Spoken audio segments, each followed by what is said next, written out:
Hi சகோஸ், எல்லாருக்கும் வணக்கம். வாங்க கதைக்குள்ள போகலாம். அந்த 10 ரவுடிகளும் தங்கள் கையில் இருந்த ஆயுதங்களோடு விஸ்வாவையும் மீராவையும் நோக்கி பாய்ந்தனர்.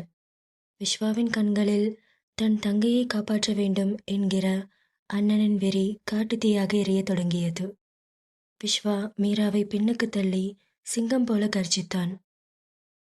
டே, என் தங்கச்சியை தொடணும்னு நினச்சிங்கன்னா இந்த விஸ்வாவை தாண்டி போய் தொடுங்க என்று விஸ்வா சொன்ன அடுத்த நொடி முதல் ரவுடி தன் கையில் இருந்த ஒரு பெரிய கத்தியை விஸ்வாவின் கழுத்தை குறிவைத்து ஓங்கினான். ஆனால் விஸ்வா மின்னல் வேகத்தில் குனிந்து அவனது கையை பிடித்து திருப்பி ஒரே சொடுக்கில் அவனது ஆயுதத்தை பிடுங்கினான். பிடுங்கிய அதே ஆயுதத்தால் அவனது மார்பில் ஒரு வெட்டு வெட்டி தள்ளினான். அவன் இரத்த வெள்ளத்தில் கீழே விழுந்தான்.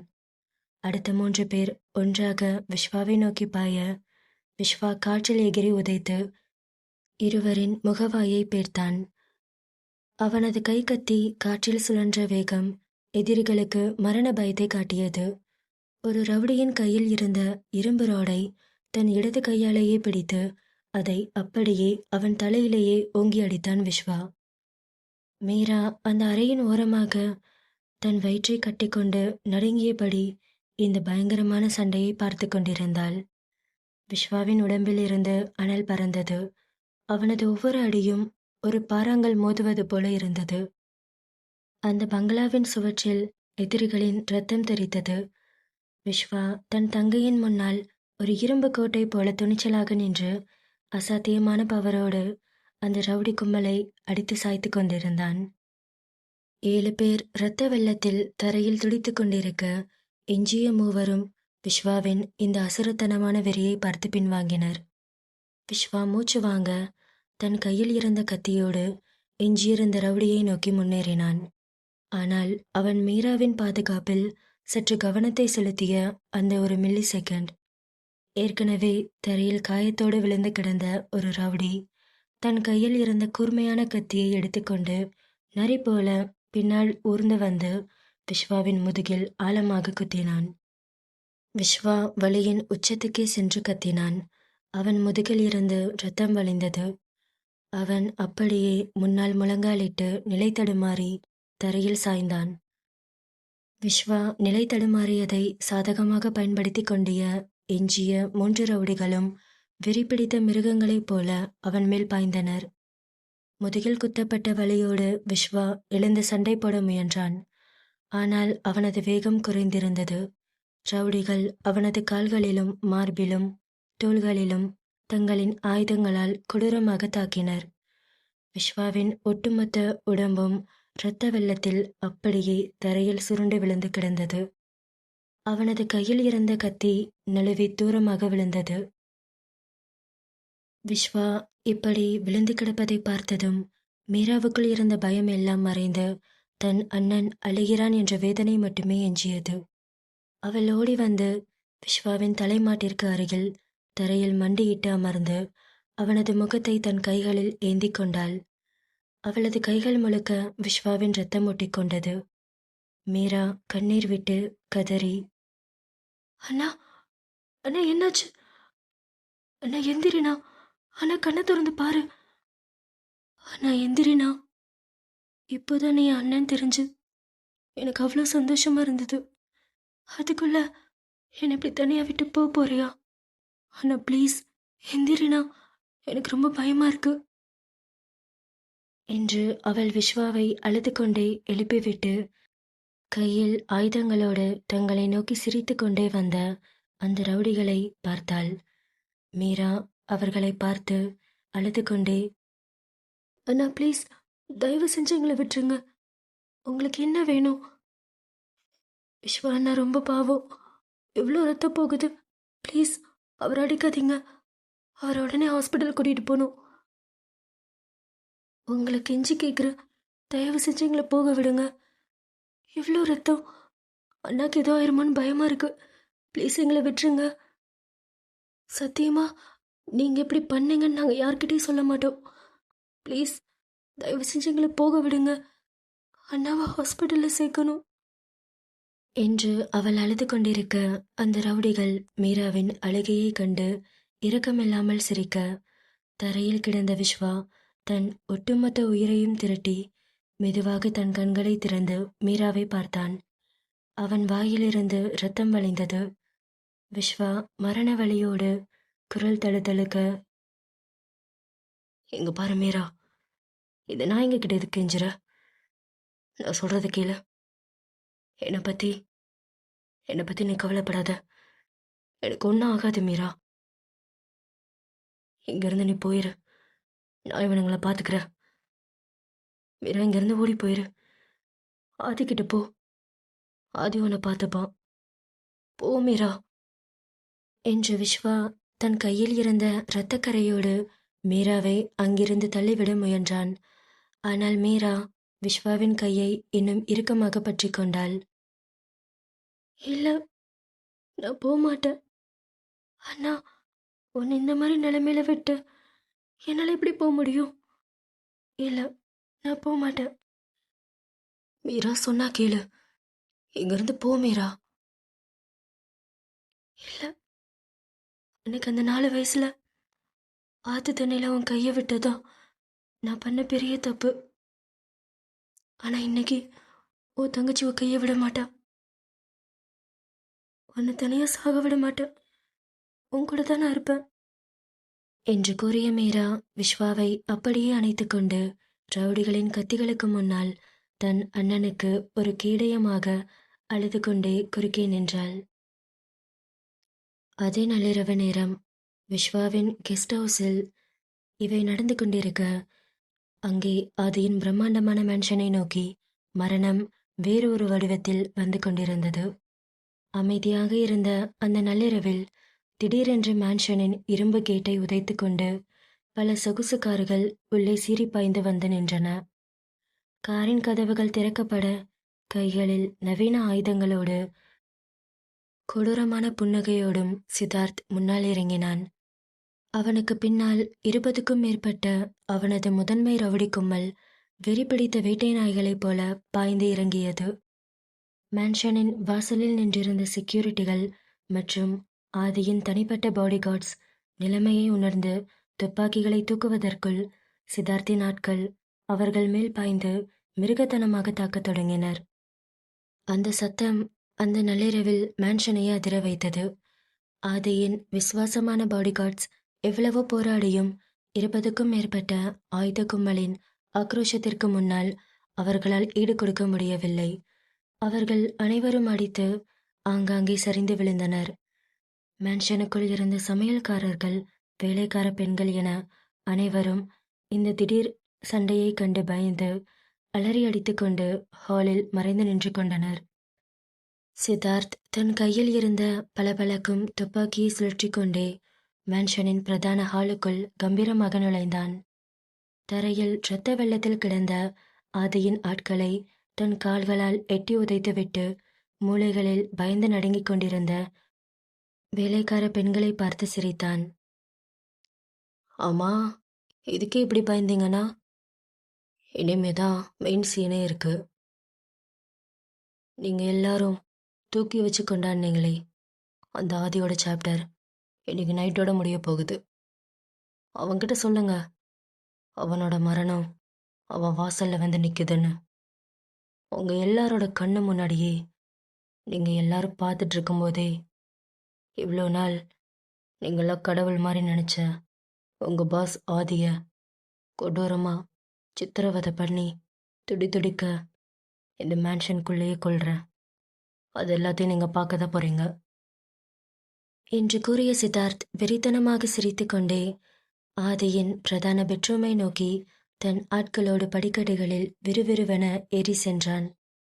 ஆதியின் பெட்ரூம் வாசலுக்கு வந்த சித்தார்த் கதவை ஓங்கி உதைக்க அந்த கதவு பிரம்மாண்டமான சத்தத்தோடு திறந்து கொண்டது. ஆனால் உள்ளே அறை முழுவதும் முற்றிலும் இருட்டாக ஒரு மயான அமைதியோடு இருண்டு கிடந்தது. சித்தார்த் சுற்றுமுற்றும் பார்த்தான். அந்த பிரம்மாண்டமான அறையின் ஒரு மூலையில் தரையோடு தரையாக ஆதி அமர்ந்திருந்தான். சுற்றிலும் விலை உயர்ந்த மதுபாட்டில்கள் உடைந்தும் சிதறியும் கிடந்தன. ஆதி மீராவின் பிரிவை தாங்க முடியாமல் தன் வேதனையை குறைக்க அரை முழுக்க அமர்ந்து முழுக்க குடித்து கொண்டே இருந்திருக்கிறான். அவன் கண்கள் இரத்தமாய் சிவந்து உடம்பில் எந்த தெம்பும் இல்லாமல் தன்னை நோக்கி மரணமே வந்தாலும் கவலைப்படாத ஒரு மிகவும் சோகமான சுயநினைவற்ற நிலையில் ஆதி அங்கே கிடந்தான். ஆதியின் இந்த உடைந்த கோலத்தை பார்த்ததும் சித்தார்த்துக்கு அள்ளி கொண்டு வந்தது.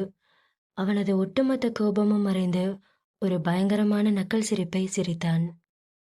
சித்தார்த் சிரித்துக்கொண்டே ஆதியின் அருகில் நெருங்கி வந்து தன் காலால் அங்கிருந்த ஒரு காலி மது பாட்டிலை எட்டி உதைத்தான். அது சுவரில் மோதி உடைந்த சத்தம் கேட்டும் ஆதி தன் தலையை நிமிர்த்த கூட இல்லை. சித்தார்த் ஆதியின் முன்னால் குனிந்து அவன் சட்டை காலரை பற்றி தூக்கினான். டே ஆதி, என்னடா இது இப்படி மாறிட்ட? ஒட்டுமொத்த அண்டர் வேர்ல்டே உன் பேரை சொன்ன நடுங்குமே. அந்த பழைய ஆதியா நீ? சும்மா சிங்கம் மாதிரி கம்பீரமா சுத்துவ. ஆனா இப்போ கேவலம் ஒரு பொண்ணுக்காக இப்படி குடிச்சிட்டு கொஞ்சம் கூட சுயநினைவே இல்லாம சாக்கடையில் கிடக்கிற பணம் மாதிரி இருக்க. ஏண்டா, நான் ஒன்ன போடுறதுக்கா இத்தனை பேரை கூட்டிட்டு வந்த? எது எப்படியோ இன்னைக்கு நைட்டுக்குள்ள நீ செத்தா ஓகே என்று கூறிய சித்தார்த் நக்கல் சிரிப்போடு ஆதியின் சட்டை காலரை இறுக்கமாக பற்றி கொண்டு அப்படியே தரதரவென்று பெட்ரூமில் இருந்து வெளியே இழுத்து கொண்டு வந்தான். இத்தனை நாட்களாக அண்டர்வேர்ல்டையே தன் விரல் அசைவில் கட்டுப்படுத்திய அந்த சிங்கம் இன்று ஒரு பெண்ணிற்காக தன்னைத்தானே அழித்து கொண்டு சுயநினைவே இல்லாமல் அடிமேல் அடிவாங்கி வருவதை பார்த்த சித்தார்த்திற்கு தலைக்கணம் தலைக்கேறியது. படிக்கட்டுகளில் ஆதியை தரதரவென்று கீழே இழுத்து வந்து அந்த பிரம்மாண்டமான ஹாலின் நடுவே ஓங்கி தள்ளிவிட்டான். ஆதி தரையில் விழுந்தான். அவன் உதட்டிலிருந்து லேசாக இரத்தம் கசிந்தது. ஹாலின் மூலைகளில் ஒண்டிக் கொண்டிருந்த வேலைக்கார பெண்கள் மற்றும் அங்கே வேலை செய்பவர்கள் ஆதியின் இந்த நிலையை பார்த்து அழத் தொடங்கினர். பாத்தீங்களா உங்க பாஸோட நிலைமைய? இத்தனை பேர் இருக்கீங்க, ஆனாலும் உங்க யாராலையும் ஒன்றும் பண்ண முடியாது. டே ஆதி, உன்னை காப்பாத்த இனி ஒருத்தனும் வர மாட்டான். இத்தனை பேர் கண்ணு முன்னாடி இன்னைக்கு நீ துடிச்சு சாக போற என்று அவன் கூற ஆதி இப்போதும் தரையில் கைகளை ஊன்றி தலை குனிந்தபடியே கிடந்தான். டே ஆதி, இன்னும் கொஞ்ச நேரத்துல உன்னை போட்டுருவேன். ஆனா சாகிறதுக்கு முன்னாடி நீ ஒரு விஷயம் தெரிஞ்சுக்கணும். உன் ஃப்ரெண்டு விஸ்வாவும் உன் காதலி மீராவும் இப்போ என்ன நிலைமையில இருப்பாங்கன்னு உனக்கு தெரிய வேணாமா என்று சித்தார்த் கூறிய அந்த ஒரு வார்த்தை தூங்கிக் கொண்டிருந்த அந்த அசுரனை, ஒட்டுமொத்த நரகத்தையே ஆட்டி படைத்த அந்த பழைய டானை ஒரே நொடியில் உசுப்பியது. அந்த 2 பெயர்கள் ஆதியின் காதுகளுக்குள் நுழைந்த அடுத்த மில்லி செகண்ட் ஆதியின் உடம்பிற்குள் ஒரு பிரம்மாண்டமான மின்சாரம் பாய்ந்தது போல இருந்தது. இத்தனை நாட்களாக குடித்து மறுத்து போயிருந்த அவனது நரம்புகள் அனைத்தும் ஒரே நொடியில் புடைத்து கொண்டு அனலாக மாறின. ஆதி மெதுவாக தன் தலையை நிமிர்த்தி சித்தார்த்தை பார்த்தான். அவனது கண்கள் இப்போது போதையில் இல்லை. ஒரு காட்டு மிருகத்தின் கண்களைப் போல இரத்த சிவப்பாய் கொலவெறியோடு சுடர்விட்டன. அவனது ஒட்டுமொத்த முக அமைப்பும் அப்படியே அந்த பழைய கம்பீரமான பயங்கரமான மாஃபியா டானாக மாறியது. சித்தார்த் ஆதியின் அந்த பார்வையை பார்த்து லேசாக நடுங்கினான். இருந்தாலும் தன் துப்பாக்கி இருக்கும் தைரியத்தில், என்னடா அப்படி மறைக்கிற? இந்நேரம் விஸ்வாவும் இரவு செத்துருப்பாங்க. என் ஆளுங்க எல்லாரும் அவங்க 2 பேத்தையும் தீர்த்து கட்டியிருப்பாங்க. இப்போ நீ சாக போற என்று கூறிய சித்தார்த் ஆதியை சுடுவதற்காக தன் துப்பாக்கியின் ட்ரிகரை அழுத்த வந்தான். ஆனால் அவன் விரல் அசைவதற்குள் அங்கிருந்த யாருமே கணிக்க முடியாத மின்னல் வேகத்தில் ஆதி தன் பலமான வலது கையால் சித்தார்த்தின் துப்பாக்கி வைத்திருந்த மணிக்கட்டை ஒங்கி பற்றி கொண்டான். ஆதியின் பிடி சாதாரண பிடி அல்ல, ஒரு இரும்பு கவ்வி வந்து மாட்டிக்கொண்டது போல இருந்தது. ஆதிக்கு இத்தனை நாட்களாக இருந்த அந்த போதை, சோகம், பலவீனம் எல்லாம் எங்கே போனது என்று தெரியவில்லை. அவனது ஒட்டுமொத்த உடம்பும் இரும்பை போல இறுகியது. அவனது கைகளில் நரம்புகள் ஒவ்வொன்றாக புடைத்துக் கொண்டு வெளியே தெரிந்தன. சித்தார்த் ஆதியின் அந்த அசுர பலமான பிடியில் மணிக்கட்டு எலும்பு உடையப் போகும் வழியில் கத்தினான். டே ஆதி, டே கையறா, டே என்னடா பண்ற? ஆதியை கையை விடு என்று சித்தார்த் அலற, ஆதி மெதுவாக தரையில் இருந்து அப்படியே எழுந்து ஒரு பிரம்மாண்டமான மலை போல சித்தார்த்தின் முன்னால் நிமிர்ந்து கம்பீரமாக நின்றான். இத்தனை நாட்களாக தன் பாஸ் இப்படி பலவீனமாக கிடப்பதைக் கண்டு வேதனைப்பட்டு கொண்டிருந்த அங்கிருந்த வேலைக்காரர்கள் அனைவரும் ஆதியின் இந்த விஸ்வரூப வளர்ச்சியை பார்த்ததும் உடலில் இரத்தம் சூடேறியது. ஆதி கண்கள் சிவக்க, நரம்புகள் புடைக்க கொலவெறியோடு சித்தார்த்தின் கையை இன்னும் இறுக்கினான். ஏண்டா, நானே இத்தனை நாளா என் மீரா என்னை விட்டு போயிட்டான்னு வேதனையில எனக்கு நானே தண்டனை கொடுத்துக்கிட்டு அமைதியா இருந்த. அதை வச்சு இந்த ஆதி அவ்வளோதான் நினச்சிட்டியா? ஏண்டா, கொஞ்ச நேரம் சிங்கம் தூங்குனா காடே அதுக்கு சொந்தமில்லன்னு ஆயிருமா என்று கூறிய ஆதி தன் முகத்தை சித்தார்த்துக்கு மிக அருகில் கொண்டு வந்து பற்களை கடித்தபடி கர்ஜனை குரலில், என் விஸ்வாவை என்னடா பண்ண? என் மீராவை என்ன பண்ண? அவங்க மேலே கை வைக்க உனக்கு எவ்வளோ தில்லு இருக்கணும்? எவ்வளோ தைரியம் இருந்தா என் கோட்டுக்குள்ளேயே வந்து என் முன்னாடியே சொல்லுவ? என் விஸ்வாவையும் மீராவை என்னடா பண்ண? ஆதியின் அந்த அசுர கத்தலிலும் பிடியிலும் சித்தார்த்திற்கு ஒட்டுமொத்தமாக பயம் தலைக்கேறியது. அவனது துப்பாக்கி கையை விட்டு நழுவி தரையில் விழுந்தது. அவனால் அந்த வலியை தாங்கவே முடியவில்லை. டே ஆதி, வலிக்குதுடா, வர்றா. ஏண்டா, என்னடா பண்ணிட்டு இருக்கீங்க? உங்களை எதுக்கு கூட்டிட்டு வந்த? முதவன் அடிச்சு தூக்கி போடுங்க என்று சித்தார்த் கத்திய அடுத்த நொடி ஆதி தன் முகத்தில் இருந்த ஒட்டுமொத்த கோபத்தையும் திருத்தி தன் வலது காலை ஓங்கி சித்தார்த்தின் மார்பில் ஒரு உதை விட்டான். ஆதி விட்ட அந்த அசுர உதையில் சித்தார்த் காற்றில் அப்படியே 10 அடி தூரத்திற்கு பறந்து போய் அங்கிருந்த பிரம்மாண்டமான டைனிங் டேபிள் மற்றும் கண்ணாடிகளை உடைத்து கொண்டு தரார் என்று தரையில் விழுந்து புரண்டான். அவனது வாயிலிருந்தும் மூக்கிலிருந்தும் இரத்தம் கொட்டியது. அவ்வளவுதான். தன் பாஸ் விழுந்ததை பார்த்ததும் எஞ்சியிருந்த அந்த 20 ரவுடிகளும் தங்களின் ஆயுதங்களையும் துப்பாக்கிகளையும் தூக்கிக் கொண்டு ஒன்றாக ஆதியின் மேல் பாய்ந்தனர். ஆனால் அங்கே நின்றது இத்தனை நாட்களாக பார்த்த அந்த சோகமான ஆதி அல்ல. ஒட்டுமொத்த நிழல் உலகத்தையும் தன் காலுக்கு கீழே வைத்திருக்கும் மாஃபியா கிங் ஆதி. ஆதி தன் சட்டை காலரை தூக்கிவிட்டு தன் கைகளை முறுக்கிக் கொண்டு அனல் பறக்கும் கண்களோடு அந்த 20 ரவுடிகள் மலை நோக்கி சிங்கத்தைப் போல பாய்ந்தான். முதல் 3 ரவுடிகள் தங்களின் கையில் இருந்த நீண்ட வாளை ஓங்கிக் கொண்டு ஆதியின் மேல் பாய்ந்தனர். ஆதி ஒரு மில்லி செகண்ட் கூட தாமதிக்காமல் தன் உடலை வளைத்து அந்த வெட்டிலிருந்து தப்பினான்.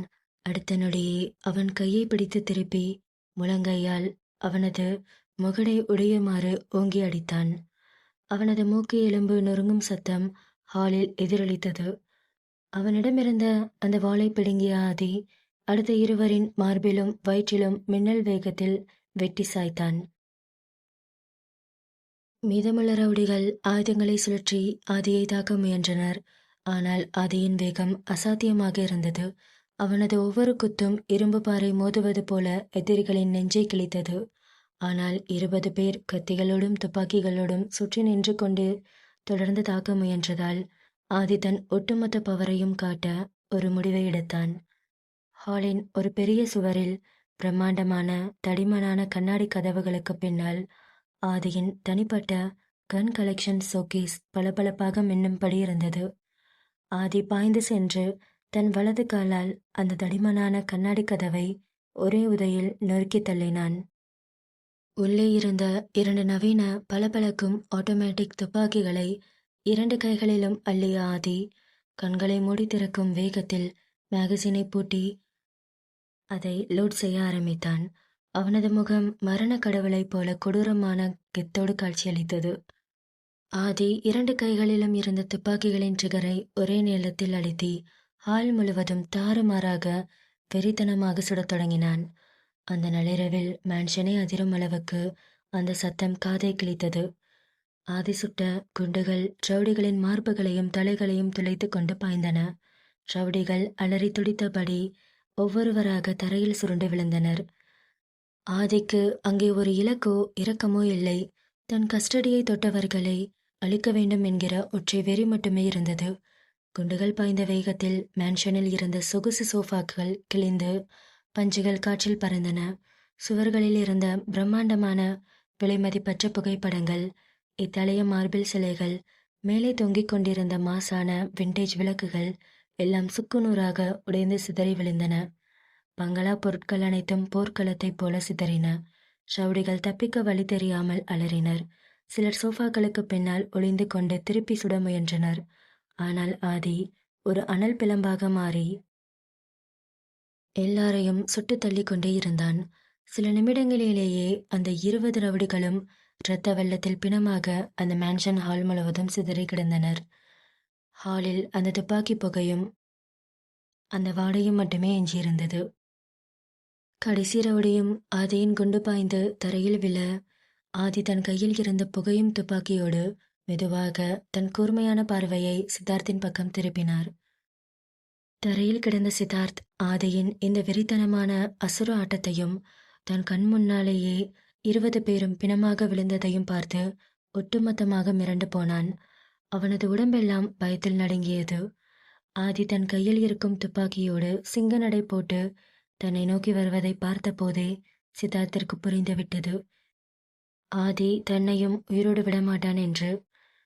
அவனது மரண பயம் தலைக்கேறியது. தப்பிக்க வேறு வழியே இல்லை என்று தெரிந்ததும் சித்தார்த் தன் கைகளை தரையில் ஊன்றி பின்னாடி நகர்ந்தான். அப்போது ஹாலின் ஒரு மூலையில் பயந்து நின்று கொண்டிருந்த ரம்யாவை அவனது கண்கள் பார்த்தன. சட்டென்று சித்தார்த் நரி போல பாய்ந்து ரம்யாவை தன் முன்னால் இழுத்து தன் இடுப்பில் இருந்த கத்தியை எடுத்து அவள் கழுத்தின் ஓரம் வைத்தான். ரம்யா மரண பயத்தில் அலறினாள். ஆதி சார், ஆதி சார், எனக்கு பயமா இருக்கு.